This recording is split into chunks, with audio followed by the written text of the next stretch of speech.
This is Roger Hibbert and his beautiful wife, Elizabeth, and tonight we're in the 12th chapter of Hebrews. Therefore, since we are surrounded by so great a cloud of witnesses, let us also lay aside every weight and sin which clings so closely, and let us run with endurance the race that is set before us, looking to Jesus, the founder and perfecter of our faith, who for the joy that was set before him endured the cross, despising the shame, and is seated at the right hand of the throne of God. Consider him who endured from sinners such hostility against himself, so that you may not grow weary or faint-hearted in your struggle against sin. You have not yet resisted to the point of shedding your blood. And have you forgotten the exhortation that addresses you as sons? My son, do not regard lightly the discipline of the Lord, nor be weary when reproved by him. For the Lord disciplines the one he loves, and chastises every son, and chastises every son whom he receives. It is for discipline that you have to endure. God is treating you as sons. For what son is there whom his father does not discipline?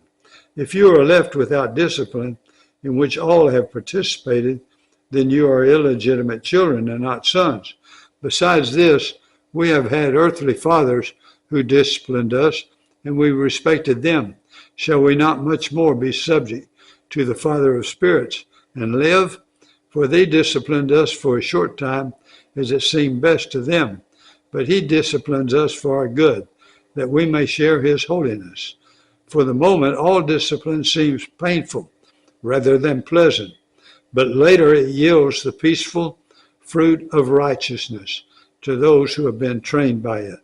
Therefore, lift your drooping hands and strengthen your weak knees, and make straight paths for your feet, so that what is lame may not be put out of joint, but rather be healed.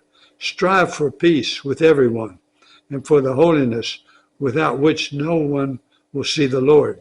See to it that no one fails to obtain the grace of God, that no root of bitterness springs up and causes trouble, and by it many become defiled, that no one is sexually immoral or unholy, like Esau, who sold his birthright for a single male.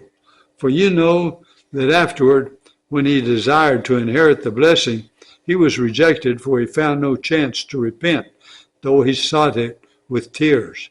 For you have not come to what it may be touched, a blazing fire and darkness and gloom and a tempest and the sound of a trumpet and a voice whose words made the hearers beg that no further messages be spoken to them.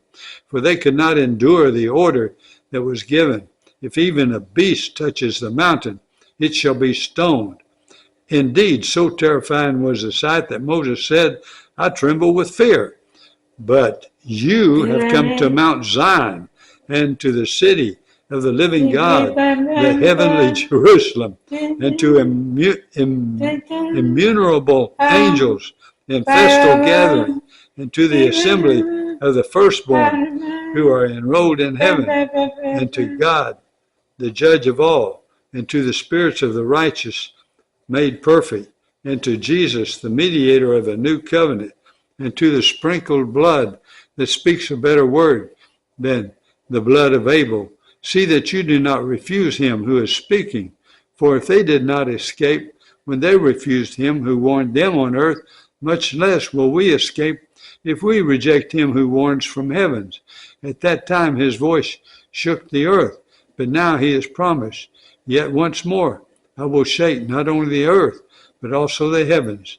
This phrase, yet once more, indicates the removal of things that are shaken, that is, things that have been made, in order that the things that cannot be shaken may remain. Therefore, let us be grateful for receiving a kingdom that cannot be shaken, and thus let us offer to God acceptable worship with reverence and awe, for our God is a consuming fire. Wow, isn't that great Bible? All right, So we finished our 4 chapters today. Thank you for listening.